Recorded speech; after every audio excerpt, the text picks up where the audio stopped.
शेर कभी बिकते नहीं कुत्तों के बाजार में। शेर कभी बिकते नहीं कुत्तों के बाजार में और बिकने वाले टिकते नहीं हमारे छत्रपती के दरबार में। विश्वाला शांतीचा संदेश देणारे भगवान तथागत गौतम बुद्ध, स्वराज्याचे संकल्पक छत्रपती शहाजीराजे, स्वराज्याच्या संकल्पिका राजमाता राष्ट्रमाता मासाहेब जिजाऊ, स्वराज्याचे संस्थापक शेतकऱ्यांचे कैवारी भूषण रयतेचे राजे कुडवाडी भूषण विश्ववंद्य आणि ज्यांच्या जयंतीसाठी आपण या ठिकाणी जमलेलो आहोत ते छत्रपती शिवाजी महाराज। वयाच्या 9व्या वर्षी 12 भाषेचे जाणकार, वयाच्या 13व्या वर्षी विविध भाषेचे भाषिकार, वयाच्या 17व्या वर्षी राजकारणात प्रवेश करणारे आणि वयाच्या 32व्या वर्षी अहोरात्र 40 दिवस आपल्या देशासाठी बलिदान देणारे खरे स्वातंत्र्यवीर धर्मपंडित छत्रपती संभाजीराजे भोसले। विद्या विना गती गेली, गती विना मती गेली, मती विना नीती गेली, नीती विना वित्त गेले, वित्ता विना शूद्र रचले। इतके अनर्थ एका अविद्येने केले। खऱ्या अर्थानं रायगडावर जाऊन पहिल्यांदा शिवजयंती साजरी करणारे शिवजयंतीचे जनक क्रांती सूर्य महात्मा ज्योतिबारावजी फुले। स्त्रियांना चूल आणि मूल या परंपरेतून बाहेर काढून स्त्री शिक्षणाच्या वाटा उपलब्ध करून देणाऱ्या खऱ्या स्त्री शिक्षणाच्या जनक क्रांती ज्योती सावित्रीबाई फुले। आरक्षणाचे जनक राजश्री शाहू महाराज। जो कौम अपना इतिहास भूलती है, इतिहास उस कौम को कभी माफ नहीं करता। इतिहास घडणारी माणसं हे इतिहास विसरत नसतात, तर इतिहास विसरणारी माणसं इतिहास घडवित नसतात। हा संदेश जनमानसापर्यंत घेऊन पोहोचवणारे भारतीय राज्यघटनेचे शिल्पकार, बोधिसत्व, विश्वभूषण, भारतरत्न आणि ज्यांच्या नावावरती हे महाविद्यालय आहे असे डॉक्टर बाबासाहेब आंबेडकर। त्याचप्रमाणे अरे कसं आहे आमचं शरीर, डोकं हाय डोक्यात बुचू बुचू उवा आहे, अरे नाक आहे नाकात शमूड आहे, डोळे आहे डोळ्यात चिपडा आहे, पोट आहे पोटात घाण आहे, देव का रिकामा आहे का तुमच्या अंगात आले?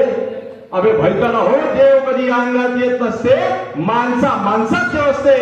विराट विदर्भाचे पुत्र आणि खऱ्या अर्थाने तत्कालीन धर्मव्यवस्थेला ठणकावून सांगणारे वैराग्यमूर्ती संत गाडगे बाबा, वंदनीय राष्ट्रसंत तुकडोजी महाराज। त्याचप्रमाणे वयाच्या अवघ्या 23व्या वर्षी आपल्या अथाक शौर्याने जगाला थक्क करणारे महान क्रांतिकारक, युगप्रवर्तक, शहीद आलम, वीर भगतसिंग। आणि त्याचप्रमाणे आज शिवजयंतीच्या निमित्तानं सर्व खऱ्या विचारांच्या खऱ्या महापुरुषांना या ठिकाणी तुम्हा सर्वांच्या उपस्थित असलेल्या तुम्हा सर्वांच्या टाळ्यांच्या गडगडाटात एकदा या सर्वांना मानवंदना या ठिकाणी अर्पित करतो। माझं भाषण सुरू करायच्या आधी मला एवढ्या कमी पब्लिक मध्ये बोलायची सवय नाही। पहिली गोष्ट त्यातल्या त्यात आयोजकांना माझी पहिल्यांदा एक विनंती आहे की हे जे विचारपीठ आहे हे विचारपीठ एक समतेचं विचारपीठ आहे। हे महाविद्यालय विधी महाविद्यालय म्हणजे एक समान नागरिक कायदा किंवा समान अधिकार सगळ्यांना मिळायला पाहिजे अशा एक महाविद्यालय आहे। आणि ज्यांची जयंती आपण साजरी करतोय ते देखील एक समतेचे पूजक होते। आणि म्हणून अशा समतेच्या विचारपीठावरून अशा समतेच्या महापुरुषाची जयंती साजरी करत असताना माझं भाषण सुरू करण्याच्या आधी माझी आयोजकांना विनंती आहे की प्रत्येक वक्त्यांना देखील समान वेळ देण्यात यावा। जे तुम्ही 5 मिनिटं वगैरे सांगत आहेत तर काही काळजी करू नका। याच्यानंतर मग चिठ्ठी पाठवली तर 2 खिशात माझी जोड चिठ्ठी देण्यासाठी तुम्ही माझं भाषण ऐकत राहा।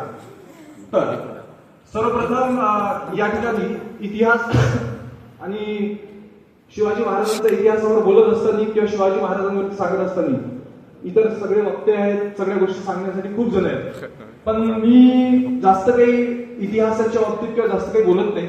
इतिहास आणि शिवाजी महाराज खऱ्या अर्थानं शिवाजी महाराजांच्या जो इतिहास किंवा याच्या आधीची आजपासून 10 ते 15 वर्ष अगोदर जी शिवजयंती साजरी व्हायची विशिष्ट समाजात एका विशिष्ट प्रवर्गात फार एका विशिष्ट समूहात ती साजरी होत होती। पण एक परिवर्तनवादी विचार महाराष्ट्रामध्ये सुरू झाला, त्याच्यानंतर हे सगळ्या गोष्टी बदलल्या गेल्या।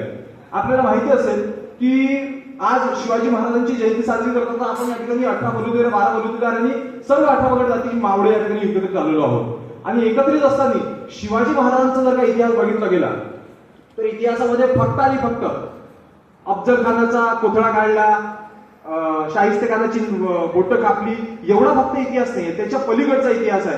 आज आपण या ठिकाणी जर का त्या इतिहासाला आजच्या वर्तमान स्थितीची कंपेअर करायचं म्हटलं तर शिवाजी महाराज ज्यावेळी पहिल्यांदा त्या ठिकाणी युद्धावरती किंवा मोहिमेवरती जात होते, त्या मोहीम करत असताना त्या ठिकाणी त्यांना लक्षात येत होतं की त्या मोहिमेवर कधी पण त्या परत आल्यानंतर त्या ठिकाणी जखम दरबार नावाचा एक दरबार आयोजित होत होता आणि त्या दरबारामध्ये ज्याला जास्त जखमा असतील त्या जखमेच्या बरोबर त्याला बोनस मिळत होतं. म्हणजे त्या ठिकाणी जी बोनस प्रक्रिया आहे, ती आजची जी बोनस प्रक्रिया आहे, ती त्यावेळी 400 वर्ष आधी शिवाजी महाराजांनी सुरू केलेली आहे.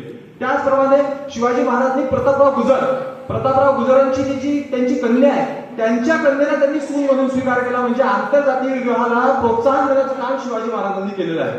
आणि आपल्याला जर माहिती असेल की शिवाजी महाराज हे फक्त एका विशिष्ट जाती आणि धर्मापुरतं मर्यादित नाही, हे एक फार प्रगल्भ एक विचार आहे.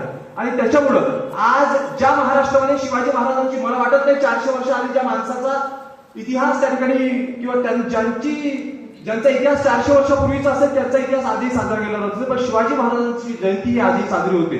पण दुर्दैव आहे की आजपासून काही वर्ष अगोदर शिवाजी महाराजांचा राजगडावरती जो किल्ला आहे, त्या किल्ल्यावरची लाईट देखील कापण्यात आली होती. अशा कोणत्याही सरकारचा या ठिकाणी जाहीर निषेध केला पाहिजे आणि या विचार मंचाच्या माध्यमातून त्यांना देखील सांगितलं पाहिजे की ये बात थोप लेना जहन की दीवारों पर, ये बात थोप लेना